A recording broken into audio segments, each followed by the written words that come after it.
ऐसे जो नाम है, कुछ ऐसे नाम को देखते हैं। सबसे पहला नाम तो तेजस्वी यादव राघोपुर से चुनाव लड़ रहे हैं और exit poll, JBC exit poll कहता है कि ये चुनाव जीतने जा रहे हैं, चुनाव जीत सकते हैं। आगे जरा जल्दी जल्दी दिखाइए, समय कम है और बहुत सारे वीआईपी की जो कतार है, जो लिस्ट है, बहुत लंबी है। जरा देखिए, सम्राट चौधरी, इनके बारे में भी ये कहा जा रहा है कि ये भी चुनाव जीत सकते हैं और जेबीसी एग्जिट पोल कह रहा है कि इनको चुनाव जीतने में कोई बहुत दिक्कत का सामना नहीं करना पड़ेगा। विजय चौधरी जेडीयू के कद्दावर नेता हैं, ये भी चुनाव जीतने जा रहे हैं एग्जिट पोल के हिसाब से। आगे बढ़िए, जल्दी जल्दी दिखाइए, सराय रंजन से चुनाव लड़ रहे हैं विजय चौधरी। इसके मोकामा जो कि कहा जाए तो ये इस बार चुनाव में सबसे ज्यादा जिस सीट की चर्चा और जिस नेता की चर्चा हो रही थी वो यही अनंत सिंह है। अनंत सिंह मोकामा से चुनाव लड़ रहे थे और वो चुनाव जीतने जा रहे हैं तमाम सवालों के बावजूद, तमाम हो हल्ला हंगामे के बावजूद।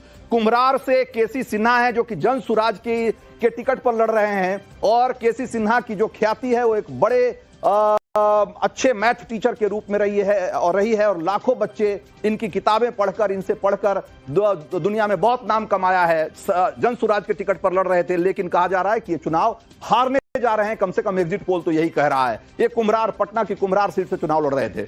चलिए आगे दिखाइए। इसके अलावा तेज प्रताप यादव, जरा देखिए, तेज प्रताप यादव जो कि अपनी पार्टी से चुनाव लड़ रहे थे, इन्होंने अपनी पार्टी बनाई है जेजेडी और उसमें ये कहा जा रहा है कि इनका तय नहीं है कि जीतेंगे कि हारेंगे, लेकिन फिलहाल जो आंकड़े आए हैं उसके हिसाब से लग रहा है कि ये आगे रहें। अभी इनको एक बढ़त हासिल है, इसी तरीके से जरा विजय सिन्हा जो कि डिप्टी सीएम है और आपने देखा था कि फर्स्ट वेव के चुनाव के दौरान बड़ी तू मैं हो गई थी इनकी और काफी चर्चा में थे उस दिन। ये कहा जा रहा है कि लखीसराय से जो चुनाव लड़ रहे थे उसमें इनको जीत मिलने जा रही है, एक कमोबेश तय है, कम से कम एग्जिट पोल के हिसाब से। विजय सिन्हा डिप्टी सीएम बिहार के। इसके अलावा मैथिली ठाकुर, बिल्कुल बहुत एकदम से वाइल्ड कार्ड एंट्री मिली मैथिली ठाकुर को और मैथिली ठाकुर के बारे में कहा जा रहा है कि अलीनगर से जो चुनाव लड़ रही हैं, ये पक्के तौर पर नहीं कहा जा सकता कि हारेंगी जीतेंगी, लेकिन एक बढ़त मिलती हुई दिख रही है इनको। ये आगे हैं और एक मजबूती से वहां हैं और जो अंतिम फैसला है उसको लेकर के जो एग्जिट पोल है अभी श्योर नहीं है कम से कम। तो मैथिली ठाकुर अलीनगर से चुनाव लड़ रही। दरभंगा से संजय सरावगी, बीजेपी के बड़े नेता हैं राज्य की पॉलिटिक्स में, ये इनकी जीत पक्की मानी जा रही है एग्जिट पोल के हिसाब से। दरभंगा से चुनाव लड़ रहे हैं संजय सरावगी बीजेपी के टिकट पर। इसके अलावा जो बड़े चेहरे हैं उसमें रेणु देवी जो कि बेतिया से चुनाव लड़ रही हैं, वो बीजेपी के टिकट पर, इनकी भी जीत करीब करीब पक्की मानी जा रही है। और इसके अलावा कुछ और अगर नाम है तो जरा जल्दी जल्दी दिखाइए, समय कम है। तो अगर देखा जाए तो आरजेडी से रीतलाल यादव जो कि दानापुर से चुनाव लड़ रहे हैं और बाहुबली की छवि रखने वाले रीतलाल यादव, और इनके बारे में कहा जाता है कि भाई दानापुर में एक तरीके से समानांतर सरकार चलाने वालों में से हैं और ये भी चुनाव में कोई अच्छा नहीं कर रहे हैं, ये पीछे हैं। हालांकि ये पक्के तौर पे नहीं कहा जा सकता कि हारेंगे कि जीतेंगे, लेकिन फिलहाल स्थिति अच्छी नहीं दिख रही है रीतलाल यादव की। तो ये हो गए कुछ बड़े कैंडिडेट के बारे में हम आपको बता रहे हैं।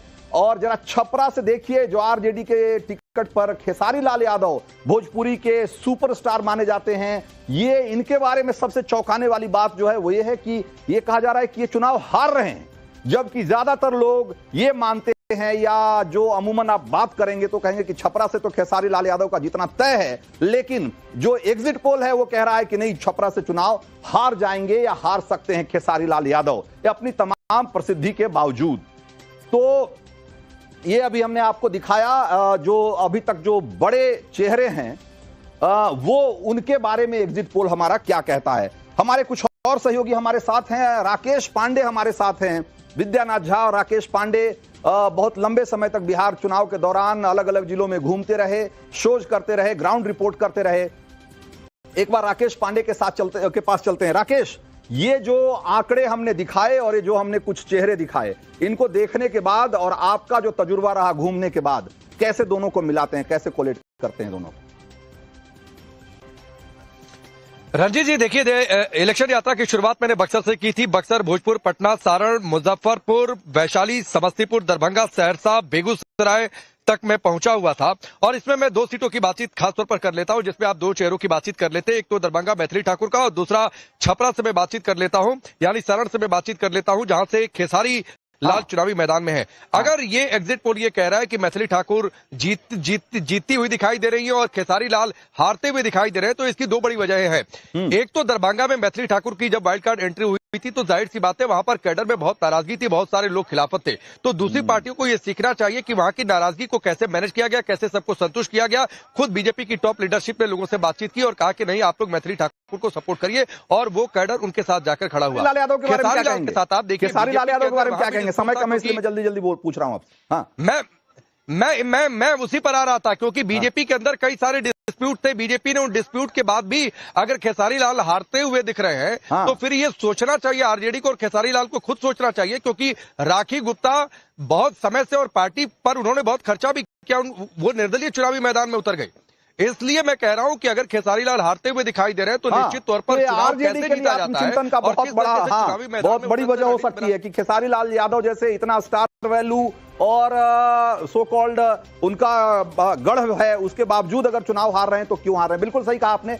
अब जरा समय की कमी है, इसलिए जल्दी जल्दी मैं आपको दिखाते हैं। तो हमने जेवीसी एग्जिट पोल के नतीजे आपको दिखाए थे, जरा पोल पोल भी दिखाते हैं आपको कि जो बाकी एग्जिट पोल्स हैं वो क्या कह रहे हैं बिहार चुनाव को लेकर के। जरा देखिए, पीपल्स इनसाइट करके एक जो सर्वे एजेंसी है वो कह रही है कि एनडीए को 133 से 148 सीटें यानी कि अभी बहुमत दे रही है। महागठबंधन को 87 से 102 सीटें, जेएसपी को अगेन 2 सीटें दे रही है। मतलब जेएसपी में अगर आप देखेंगे तो किसी भी सर्वे एजेंसी ने उनको 2 से ज्यादा सीटें नहीं दी है। तो एक बात को लेकर के कंसेंसस है, अदर्स भी कमोबेश एक ही रेंज में है। और अगर देखा जाए तो सारे जो एग्जिट पोल हैं वो कमोबेश आपको एक रेंज में दिखेंगे।